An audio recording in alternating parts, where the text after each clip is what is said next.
Hello, everyone. Oliveira Lawyers, Luciano speaking. Today is April the 3rd, 12:30 Rio de Janeiro time. I hope to see many of my friends today. We have a special live directly from Ceará. Okay, those who like Fortaleza and know other beats in Ceará. I am in actually Morro Branco, the city of Beberibe, about 15-minute drive from Fortaleza. All right, let's see if we have any chats.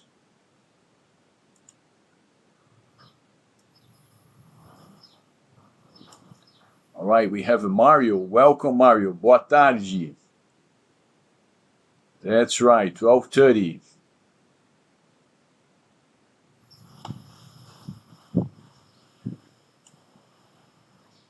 Okay, so while you guys are warming up with topics for us to discuss today, I'm gonna share a little bit about some news. We got news, and it's actually out there that the Brazilian government may postpone once again the need for visas, for visitor visas, when it comes to U.S. citizens and citizens from Australia and Canada as well. And that's probably weird for most of those who are following up on the need for this visa. And why would then postpone for a fourth time, right? So if you're following up, that's actually the fourth time the Brazilian government is probably going to postpone the need for visas. And the reason is there is a dispute between the Brazilian government, meaning President Lula administration, and the Brazilian Congress. Okay, there is a mix of political forces. President Lula is very strong on the ideology side. He calls it like reciprocity, meaning that if the United States is going to ask Brazilian citizens for a visa, that Brazil should do the same. The Congress, on the other side, their take is not ideological; it's more on the practical side. And the idea here is that if you start to ask for visas, naturally, U.S. citizens are going to start to prefer other countries as a destination instead of Brazil. Of course, I would say probably most of the U.S. citizens, they would still come to Brazil, but like there is always a percentage of people who are not gonna want to waste time with visa matters, and therefore the Brazilian Congress said, "Listen, if you're gonna try to enforce again the visa requirement, guess what? We're gonna pass a bill through the Congress voiding any attempts from the federal government in terms of enforcing a visa requirement." Okay, and so President Lula has been facing, like some losses when it comes to disputes with the Brazilian Congress. So the idea here is that to avoid an additional loss at Congress, President Lula is going to postpone once again, and then probably behind the scenes try to achieve some arrangement with the political leaderships in order to enforce the visa requirement. Okay, so that's the explanation in a nutshell about why there are such news out there. And to make sure this is clear, there is no decision yet. There is word that the Brazilian government is in the process of filing a decreto, right? Like a decreto is like a decree. So they are in the process of drafting a decree to postpone once again the need for a visitor's visa. Now, today is April the 3rd, and the date for which we expect the visa needed to trigger is on April the 10th. So the question now is, are they going to file the decree before April the 10th? or are they going to take longer than this about a week that we have between today and April the 10th? So you need to keep an eye, particularly if you are about to travel to Brazil or if you're planning to travel to Brazil. You probably want to follow up on the subject, of course. If you are watching our live streams, we're gonna be keeping you guys up to date. All right, we have a WS Bill here. Welcome, Bill. Thank you for attending our live stream today, Wednesday, April the 3rd. We have also the 552. Welcome, the 552. Would you recommend a foreigner to buy a house on land or an apartment when acquiring a property in Fortaleza? That's a good question. We usually recommend foreign citizens, particularly when they are not going to be, like actually living in the country. We're going to recommend that you buy an apartment.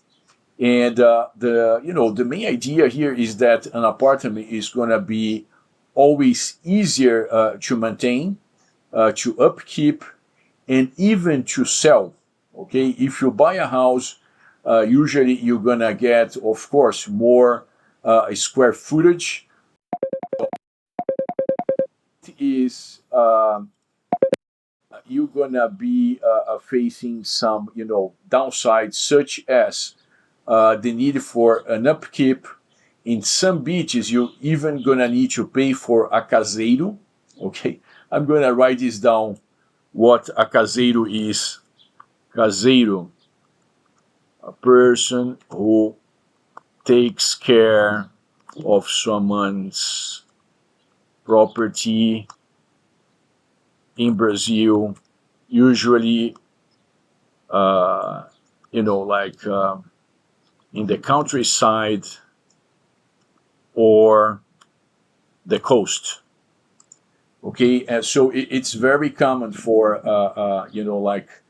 house owners in Brazil to have to hire the caseiro, and the idea of having a caseiro is not just to maintain the property, but is actually to scare away burglars and squatters. Okay, so yes, if you don't have anyone at your property and it's a house and it's accessible from the street, there is always a chance that burglars, they're going to enter your property and they're going to pretty much steal everything that they can get their hands on. And there is also the possibility of squatters invading your house, and that's something that's not going to happen, or the chances of happening in an apartment are going to be substantially lower, right? So every time we have a real estate transaction in the Northeast, which is quite common, we always have a few transactions in the pipeline. I usually recommend, listen, go get an apartment. Still, some people, they say, what, I have, maybe I have my spouse is Brazilian, and my spouse has family in the area, so they can keep an eye at the property. And then, of course, it does change. It does change the circumstances, but for most of our clients, we're going to recommend for them to buy an apartment instead of a house. Restriction from a restriction perspective, there is nothing precluding you from buying a house. Okay, restrictions for foreign citizens are usually on rural properties. Okay, so if you're buying a large tract of land in a rural area, deep in the countryside, yes, there are going to be limitations in terms of size and other aspects of the transaction as well. All right, Mario, can you please explain a little bit more about the Viper visa and qualifying the right way? You have stated it is important to send the funds correctly to Brazil account and not truth-wise. Yes, Mario, of course. So we have about 12 different factors that are going to be taken into consideration for someone applying for the Viper visa. And those factors, they are going to be associated with the property and how you send the money as well. Quick example on the property we just mentioned, like if you buy a rural property, even though you may be allowed to buy small tracts of land, if you buy a rural property, you're not going to qualify for the Viper because the legislation says pretty clear that rural property will not qualify for a Viper visa. Okay. Another requirement: if you buy bare land, so let's say if you buy land and the land is urban, okay, so it's not rural, therefore it would qualify in theory. But if there is no construction, this property is not going to qualify.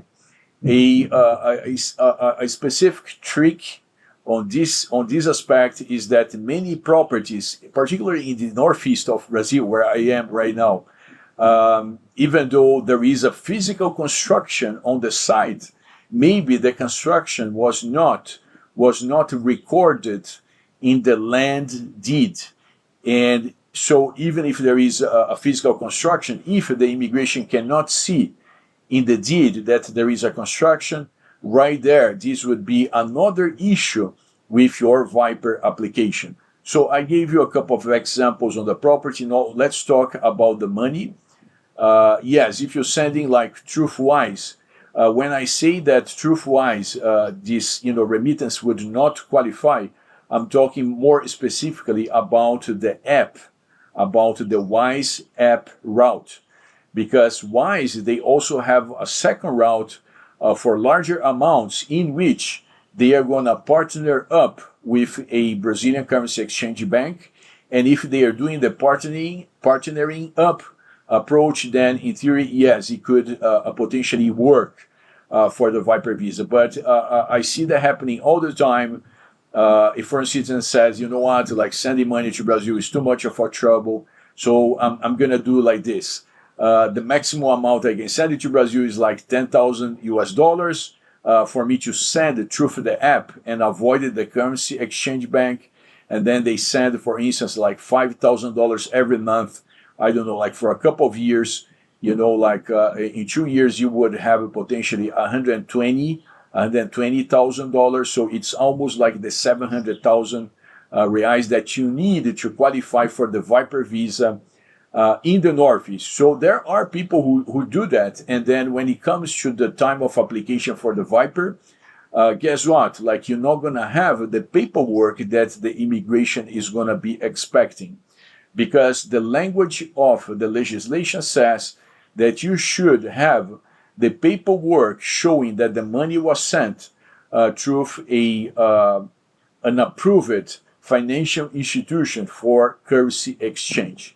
Okay, so you're not going to be able to, like just get a bunch of screenshots and put in a MS Word file with, I don't know, like 40 pages, 50 pages, and expect the immigration to accept that as a proof of payment, right? The right way of doing that is to send the monies directly from abroad to the seller. And if you want to control the release of the funds into the seller's bank account, then you got to do it through a bank for which you're going to have a control, because you're not going to want to send the money to your own bank account. You want to send the money to the seller's bank account. But on top of that, you want to make sure that if something goes wrong, like in the final days of the transaction, or for instance, there is the day of the closing and the sellers are not showing up, maybe there was a traffic accident, maybe the sellers, they are elderly and one of them passed away, you want to have this ability of, recall the money, meaning that the money is not going to be released into the seller's bank account, and instead the money would be sent back to your bank account of origin. Okay, Mario. So this is just like, a quick introduction to the aspect of how to send the money correctly to Brazil, and not through, like money apps, or, like send it to your bank account first, or, like we see all types of crazy spouses, relatives, all kinds of crazy ideas for sure. All right, Keithwell, welcome, Keith. Nice to see you back.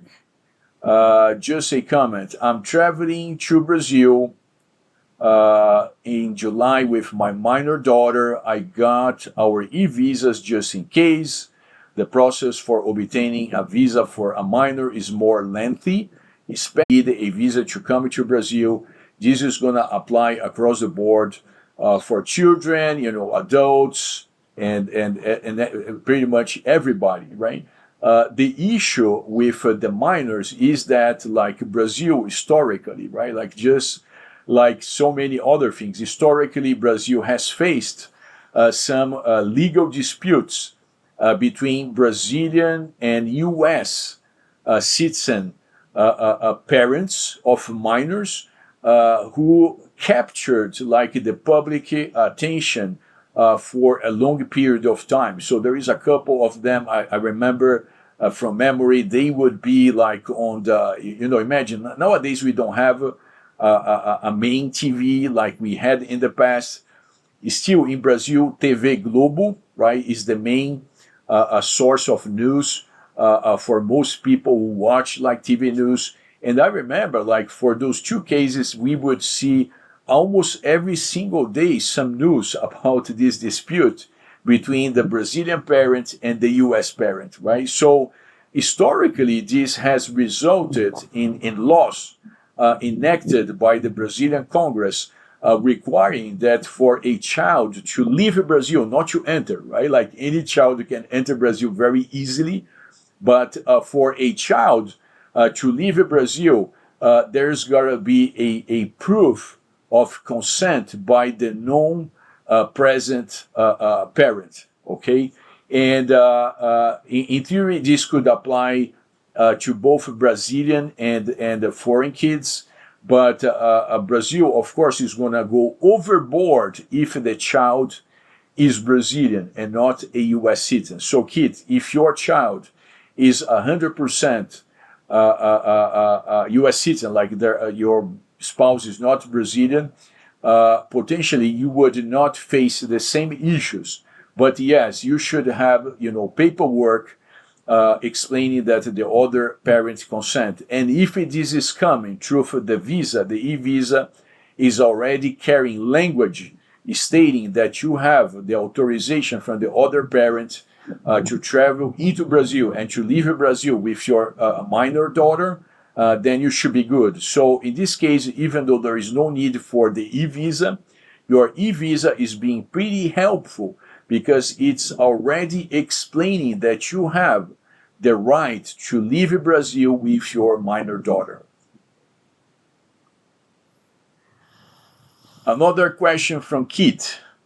Do you ever come across sellers charging more or changing price for a property knowing a foreign buyer needs to spend a certain amount if they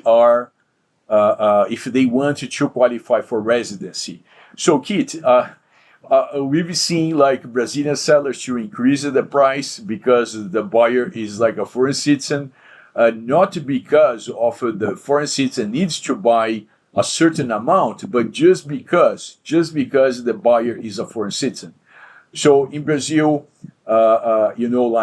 people I would say are probably not as rational or logic oriented as, for instance, a U.S. citizen. So when they see a foreign citizen and they can tell that the foreign citizen has money, for some reason they are going to have this perception that this person maybe should pay more than another Brazilian who's as broke as the seller. Okay, so the point here is not the fact that you need to buy a certain amount of property. That's not why people are going to try to take advantage. They are going to take advantage, or they are going to try to take advantage just because you are from a country in which they believe money comes easier than it does in Brazil. All right, another question from the 552. If someone is traveling to Brazil to purchase a property, should they tell the immigration officer that it's the purpose of the visit, or should they say it's for tourist reasons? Yes, this is an important aspect of entering the country. In theory, your intent should match whatever intent is inferred by the visa that you carry. Okay, so or the waiver, right? So let's say if a U.S. citizen is entering today Brazil under the waiver, right? It gotta be for either because you're doing you're gonna visit places for tourism, or if you're gonna attend like a business conference, like you're not doing business in Brazil, you're just attending a business conference, right? It should be something in those lines.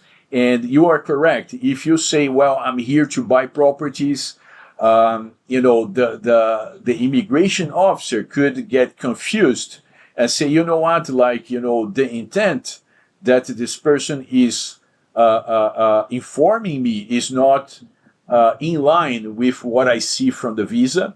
And in theory, they could cause you trouble, right? Now, in my understanding, like you can be enjoying the country, like visiting cities and attractions, and on top of that, to be looking for properties to buy. So those two intents, they are not necessarily antagonic. Okay, so I would say, well, I'm here for tourism. You don't need to specify that you want to buy a property while you're doing, while you're spending your vacations in Brazil.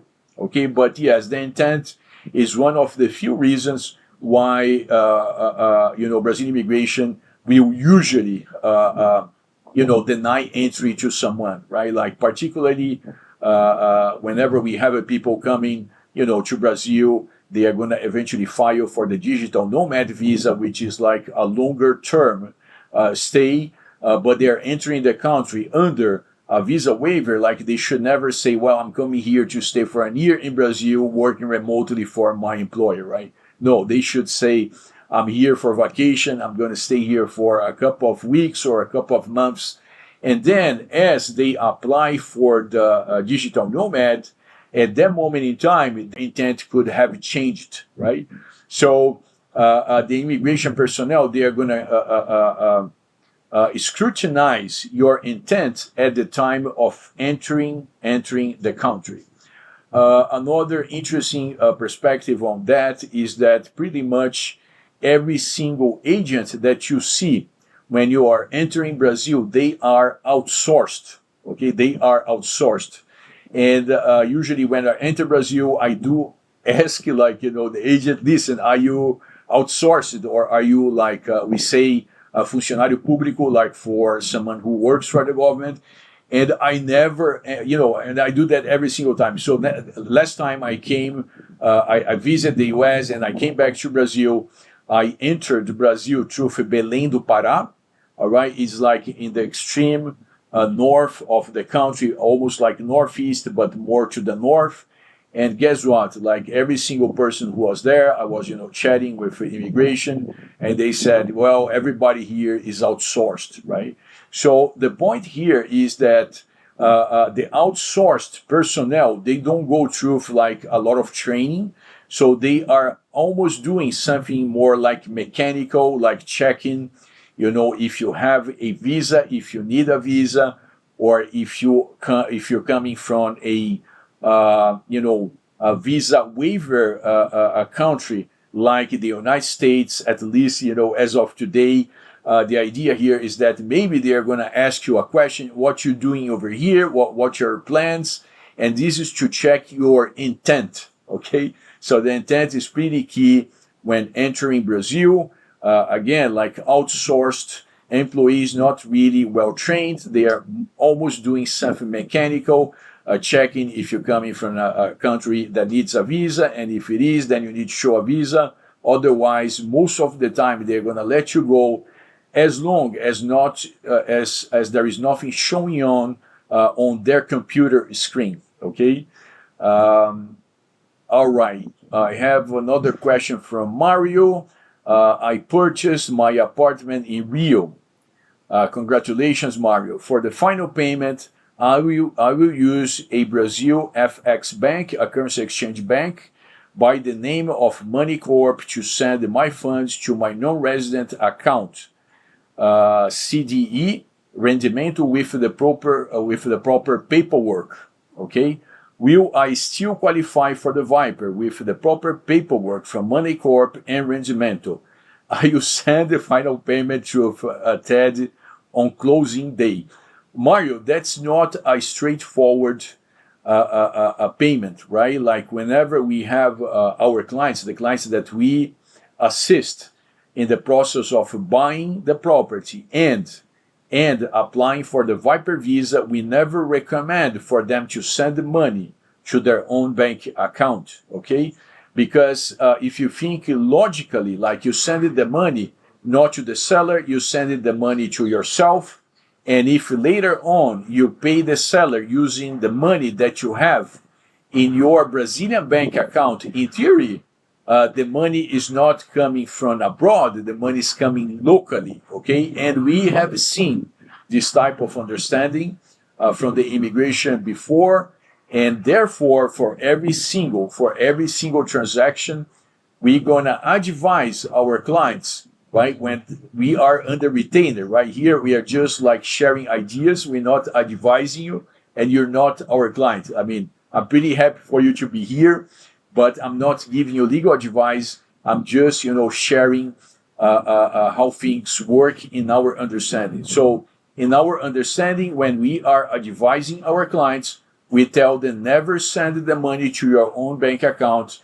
send it directly to the seller, because if you do that, at least from like this formalistic requirement, the money is coming from abroad, is going into the transaction, right? Again, if you send it to yourself, there may be an understanding that you are just funding your Brazilian bank account, and when you pay for the property, this money is no longer from abroad because it has been sitting in your bank account.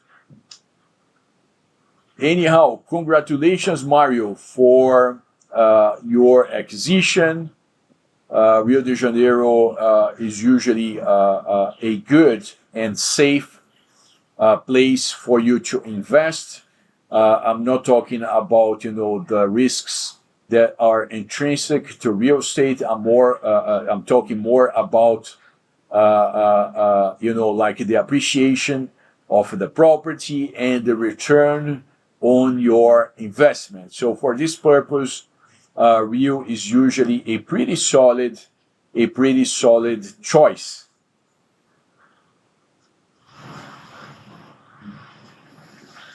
All right, let me see if we have any other insights.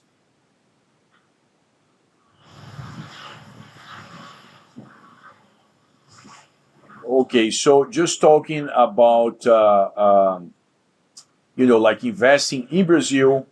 I was in a consultation yesterday with a U.S. citizen, and he was asking questions about if he should invest in Brazil real estate or not.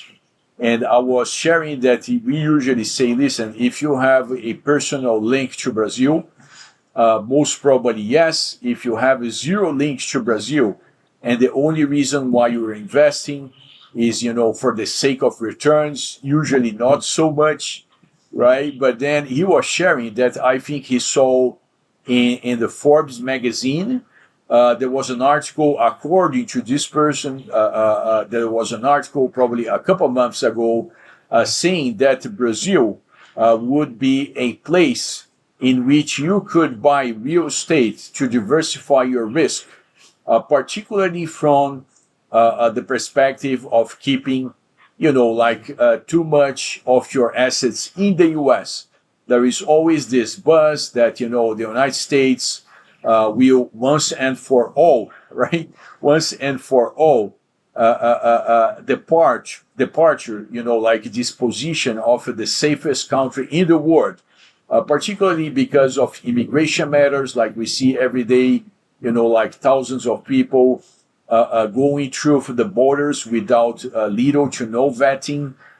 We see, like those things, for instance, immigrants, taking over New York City, right? Like receiving a debit card, to spend like a couple of $1,000 a month, and at the same time you see like U.S. citizens is struggling, like to pay their bills. So there is a lot of concerns, and I understand when people come to us and say, "Listen, I don't think the United States is sustainable for the long run, and therefore we want to invest in Brazil."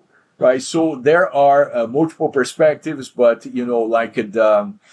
think that the message over here is like go check and see if you can find this news from Forbes magazine saying that Brazil is probably one of the best choices for you when investing in real estate outside of the United States. Okay, we have a Deximus. Welcome, Deximus. Glad to see you here. Hi, Luciano. Speaking of investments, do you know anything about Recife? Brazilian wife and I are thinking about buying an apartment there. Yes, Recife is another major destination for foreign citizens to invest in. Usually not so much Recife, like there are some pretty solid beaches close by. There is, let me see if I can retrieve a major destination of foreign citizens around there. We just had another client. He bought a 3.5 million reais. It was a kind of a beach villa. Let me see if I can retrieve the name of the town. Almost there. Almost there.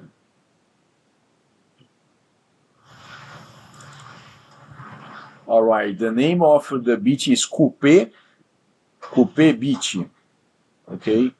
Cupê Beach Living. Okay. The beach is actually Porto de Galinhas, and the city is Ipojuca, Pernambuco. All right. So Recife is the capital of Pernambuco.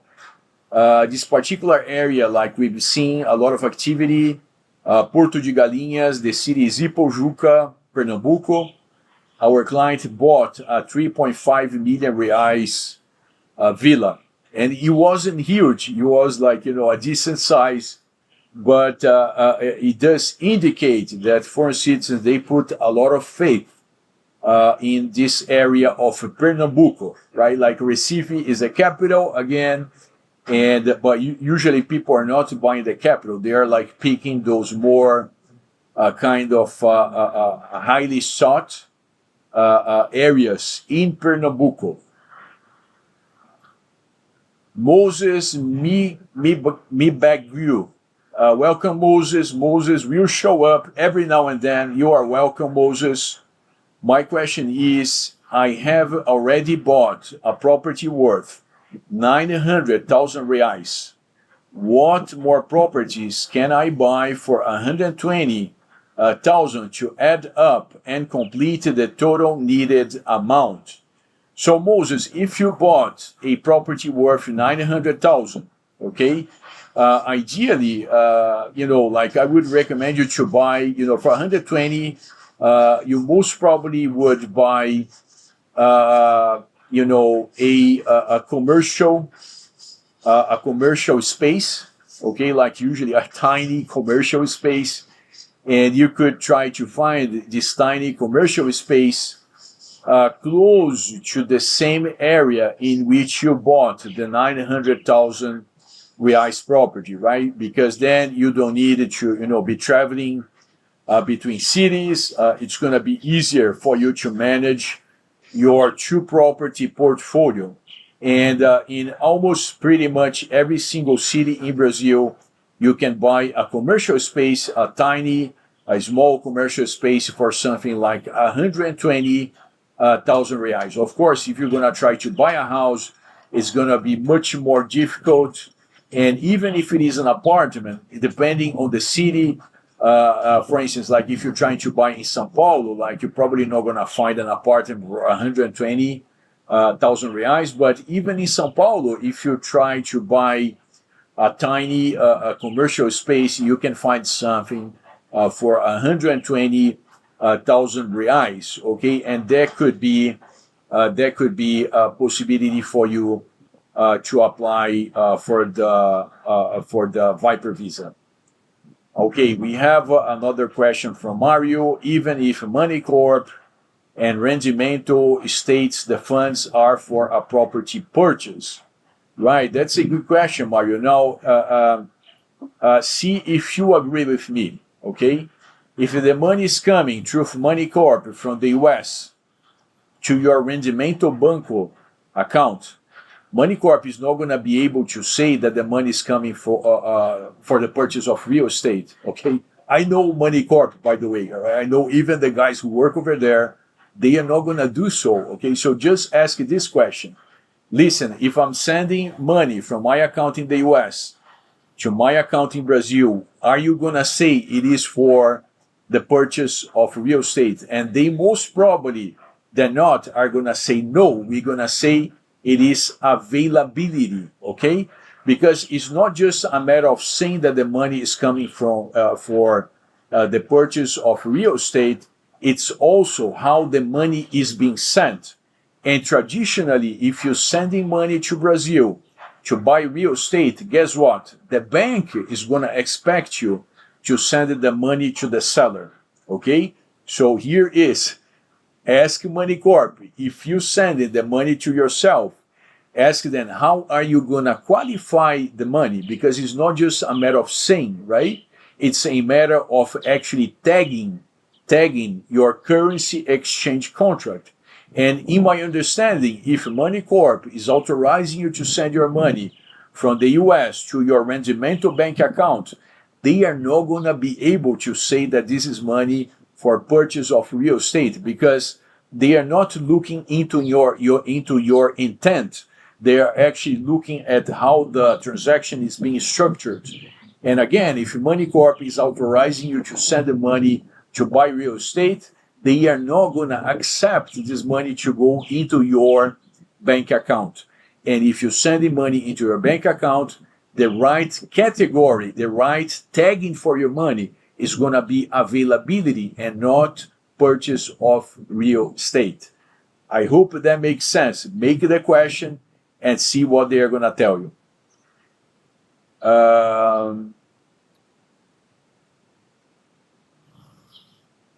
All right. I spoke with Rendimento Money Corp. They stated the paperwork stated the funds would be for a property purchase. It doesn't sound right. Okay, Mario, it doesn't sound right. I know Money Corp. I know everyone who works over there. They don't do that, right? If they allow the money to go to your bank account, that's not money to purchase property. That's availability. Double check with them. All right, Deximus. That's exactly what our perspective is. The U.S. doesn't feel sustainable at this point. It's way too expensive to live here. Deximus, I completely understand what you're saying, and I'm going to tell you, I probably have multiple consultations every week in which I hear exactly this idea. And listen, you are the U.S. citizen, right? Like you live in the U.S., maybe you've been living in the US for your entire life. So I would say you probably have a better take on that matter than I do. And, the only thing I can tell you is that there are so many other foreign citizens who feel just like you. Fly Out Chase, welcome, Fly Out Chase. I don't believe I ever seen you here. It's a pleasure to have you here. I hope you come back. Fly Out Chase is asking, hi Luciano, I have my embassy appointment in the US for my CPF next week. Allow me to correct, Fly Out Chase. You're probably saying consulate, right? Yeah, I have my consulate appointment in the US for my CPF next week. So yes, you can apply for a CPF by going to a Brazilian consulate in the United States. It could be Chicago, Atlanta, it could be Miami. Now even Orlando has a consulate. In California, you have Los Angeles, San Francisco, and there are many others, right? Like New York and so on. So you are attending an appointment at a Brazilian consulate in the United States. Can a copy of my birth certificate be good in replacement of the original document? My original document is in bad condition. I believe that they are going to be just fine with your birth certificate, fly out Chase, because until October 11th of 2023, I'm going to tell you something, like they wouldn't even ask you for your birth certificate, okay? So you could apply by sending an email. There was an email, and this email is still on our website. So if you search CPF, go to Oliveira Lawyers, search for CPF, you're gonna find it, like the step by step for you to get the CPF by email. However, this step by step unfortunately does not work anymore, because I like to joke, the Brazilian authorities took a look at it and said, you know what, this thing looks too easy. Brazil does not like easy things. They said it's missing our special flavor of red tape and heavy bureaucracy. So they got rid of the easy application route by email since October 11th, as far as I remember. But the point is, they never asked for the birth certificate, which indicates that they are not super crazy about the birth certificate, at least when you are applying for a CPF. If you are applying for a visa, it changes the situation dramatically. For instance, if you have a Brazilian spouse, and if you're going to be applying, for instance, for the family reunion visa, which could give you up to 12 months in Brazil, they are going to want your birth certificate, and it cannot be just a photocopy, okay? So just remember that, like for the CPF, a photocopy should probably be just fine. But if you are also applying for a visa, then the situation would change, because then I would recommend you to get an authentic birth certificate. And between the two of us, or actually everyone else over here, it's super easy to order a birth certificate. I'm gonna share the link here, right? It's gonna be shared here in our live stream. The link for you to order, your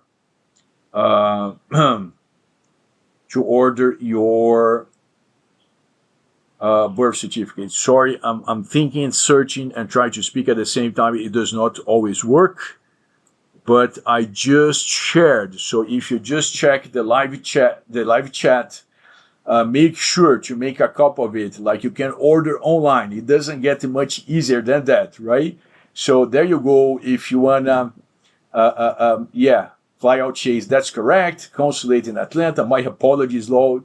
Don't worry. It's all good. I'm just assisting with the language. Love your channel. Super informative. I'm happy to be of assistance. Fly out. So there you go. Now you have a link.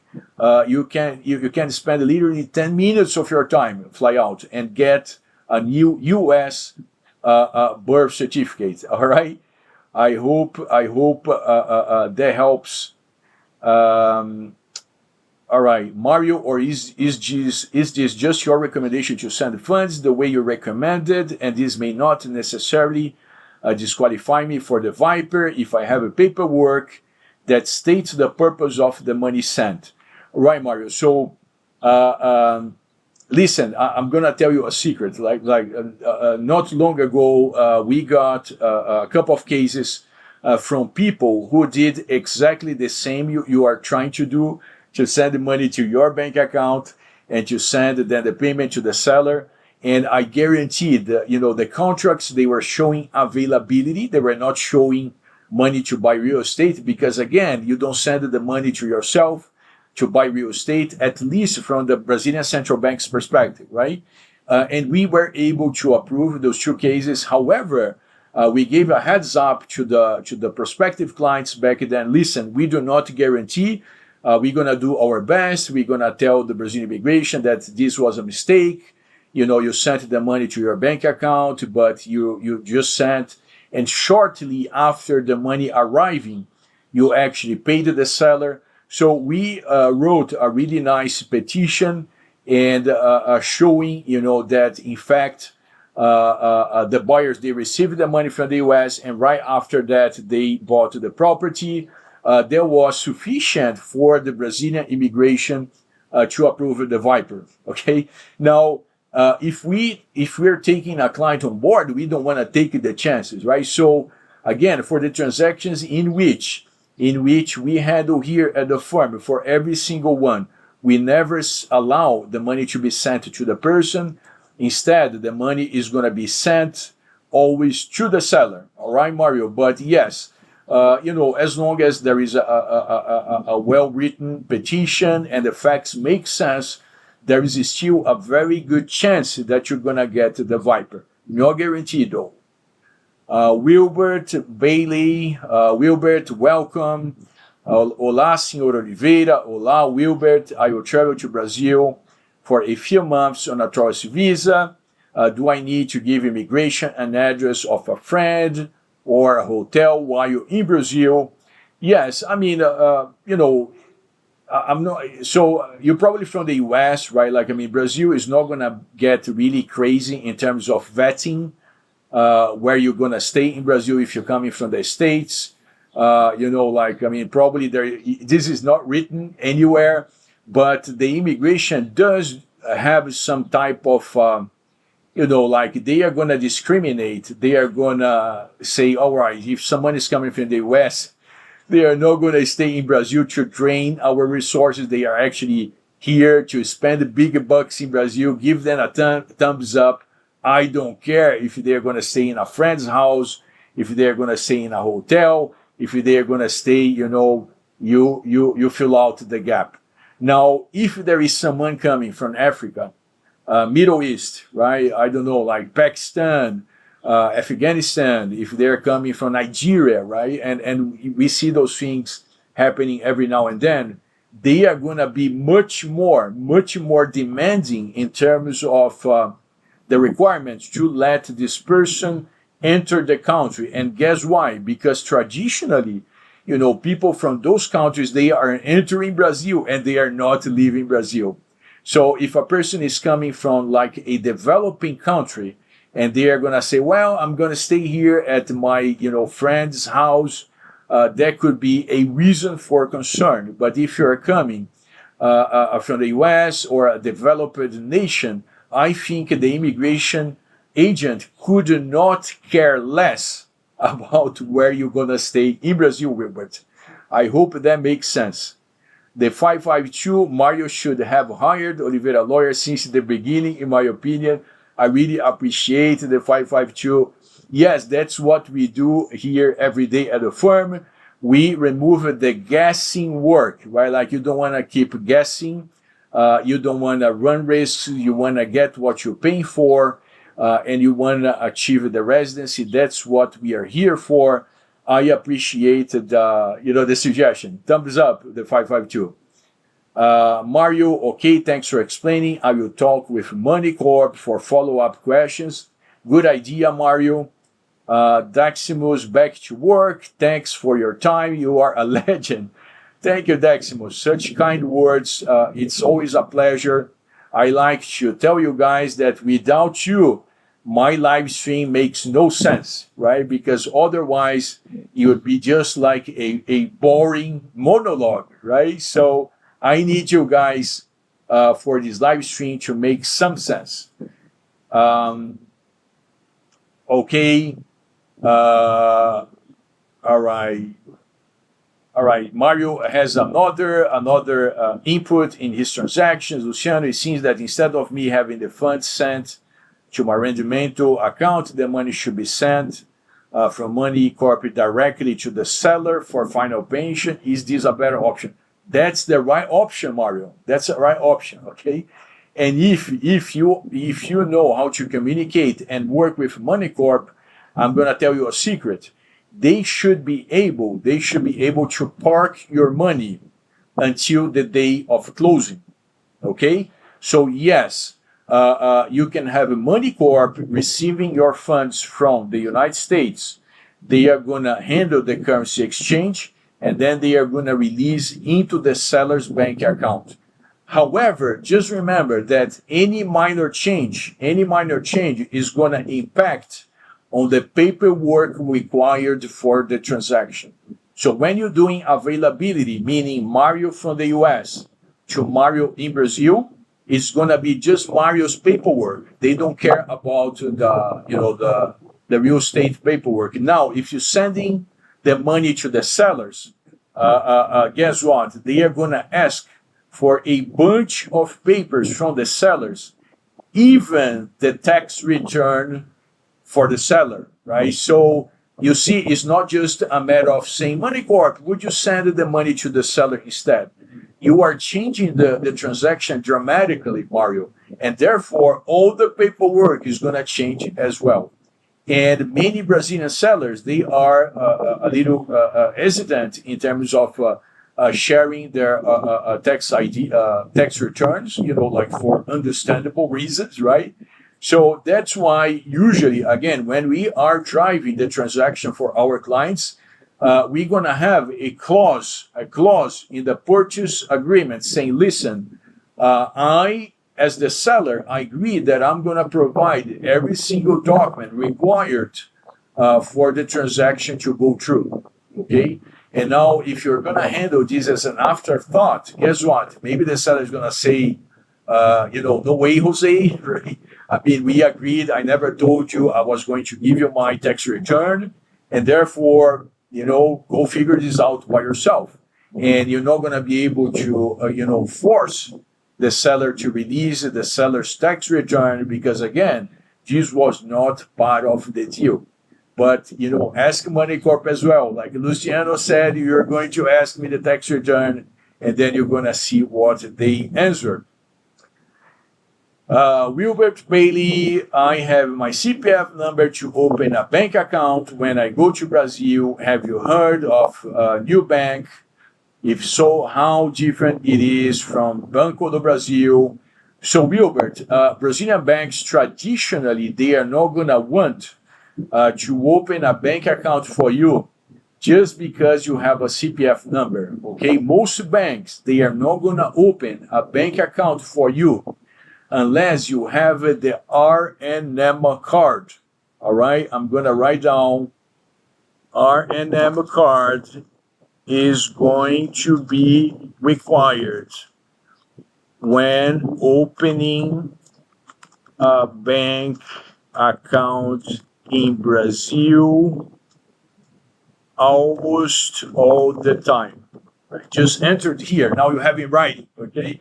And why do I say most of the time or almost all the time? Because if you have a boatload of money, even in Brazil, right, money talks. And if you come to a bank and you say, well, I'm going to transfer, like a million reais, some of the banks, particularly the currency exchange banks, they are going to have the so-called non-resident bank account. Some banks, they call it the CDE, C as in cat, D as in David, E as in Edward bank account. And this bank account would not require you to have the RNM. But I can tell you, those bank accounts, they are a pain in the neck. They are expensive, and they do not work like a regular Brazilian bank account. Just to complete my answer, I'm going to tell you something which is a surprise to many people. A lot of people, they are going to get a digital nomad visa in Brazil, not because they want to stay longer than 90 days in Brazil, but they do so just for the sake of getting a full-fledged Brazilian bank account. So I think that explains the dynamics, okay? Wilbert, all right. I'm going to take probably a couple of a couple of final questions. Michael, Jean, hi Luciano. When applying for the digital nomad visa, is it required to buy tickets 2 ways or just one? Also, does your firm assist people who are outside of Brazil with nomad visa application? Michael, I can tell, first thing, thank you for showing up. Second thing, I can tell you doing your homework because you know that there are a couple of routes for the digital nomad. One route is through the consulate. Another route is for you to apply when in Brazil. Okay. The reason why I don't like the consulate route, meaning that you could apply, for instance, if you are in the US, you could go to one of the Brazilian consulates and apply by yourself. They somewhat make it easy because they are going to review the paperwork. If there is a problem with the paperwork, they are going to tell you what needs to be replaced most of the time. Okay, sometimes they are going to deny outright, but most of the time they are going to give you an opportunity to fix the paperwork. The reason why I don't like is because they are going to demand, they are going to require health insurance, okay? And it should be health insurance with coverage in Brazil, which most plans in the United States or any other country do not usually include. Okay, some plans, they are going to offer coverage in Brazil, but that's not the rule. That's actually the exception. And if you try to buy, I mean, some people are going to say, well, I can buy for $50 something. No, you're going to be able to buy for $50. You're going to be able to buy travel insurance. And that's not what they're asking for. They're asking for health insurance, which is substantially different from travel insurance, and it's going to cost you a boatload of money. And guess what? You're not going to be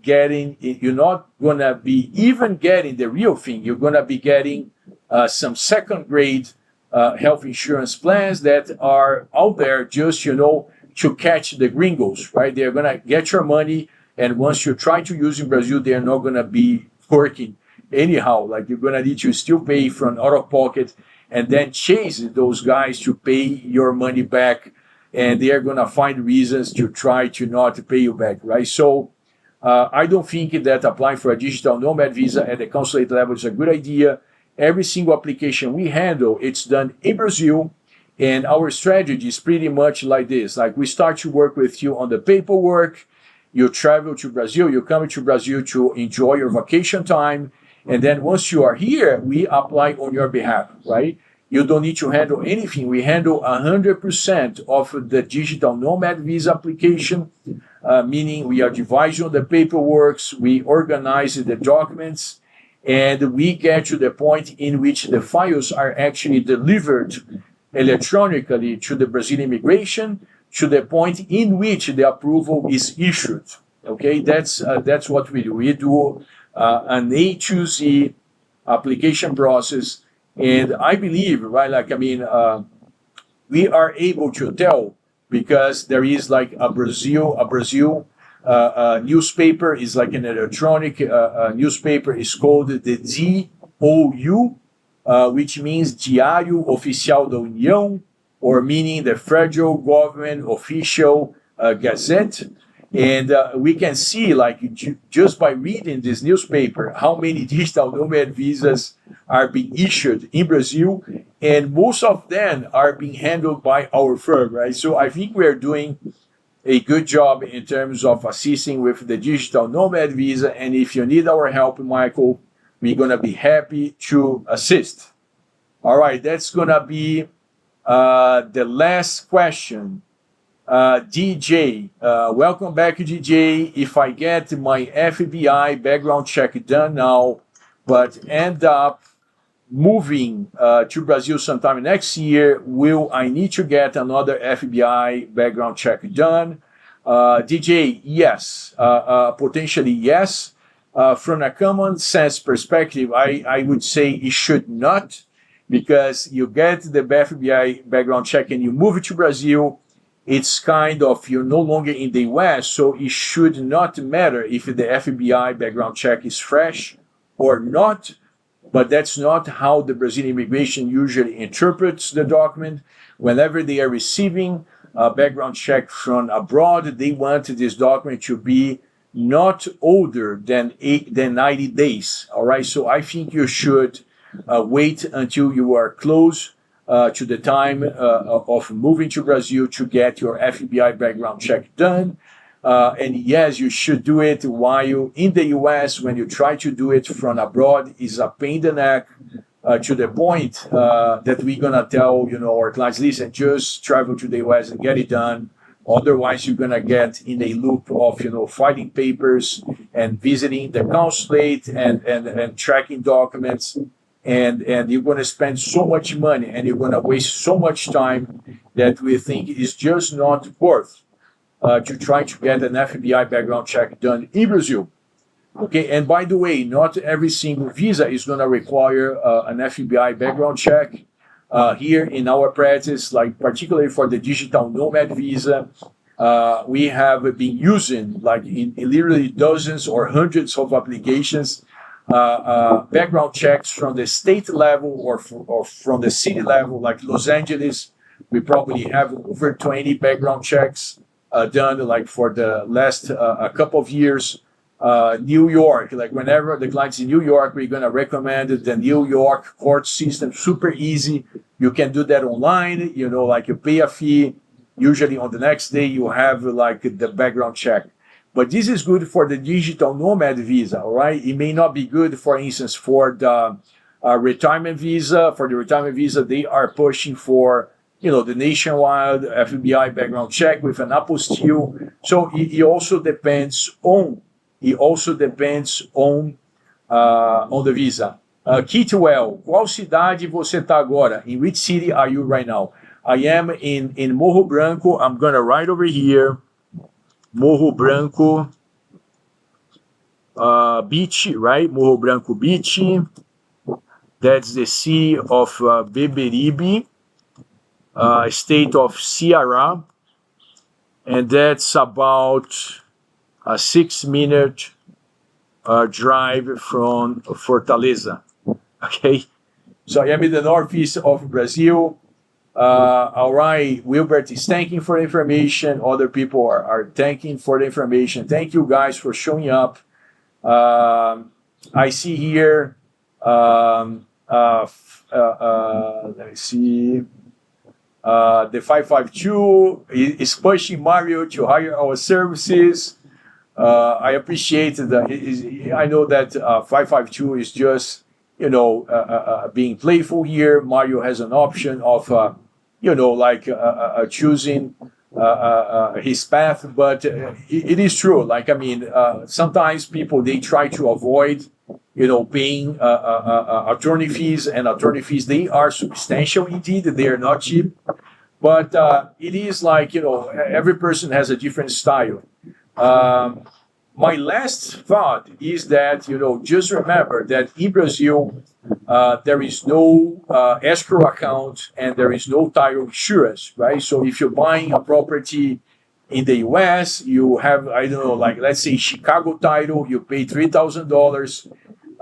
If your money is not going to change hands until the deed of sale is signed. And on top of that, if you're using Chicago title or any other title company in the US, you have the so-called title insurance, meaning that if you are buying a property from the wrong owner, your money is going to be refunded to you by the title company. None of those things exist in Brazil. So I usually recommend, I know it sounds like a self-servient, like advisory, but listen, every single week we receive, emails from people who lost their shirt because they were deceived in a real estate transaction, right? So you're going to either do the right way and pay a professional, to make sure you stay clear of, bad deals, of fraud and nonsense, or you're going to take the chances, okay? Just because you're not using an attorney, it doesn't mean you're going to lose your shirt, like it does happen to many people, but you are taking the chances. So it's a gamble, right? Some people ask, all right, what are the chances I'm gonna, run into trouble? In my opinion, it's something around between 10% to 15% chance of getting entangled in some type of legal situation. So there you go. I appreciate you coming today. We're not gonna have a live stream on Sunday, but we're gonna have a live stream next Wednesday. So I hope to see you guys again on Wednesday, and you guys have a blessed rest of your day. You take care.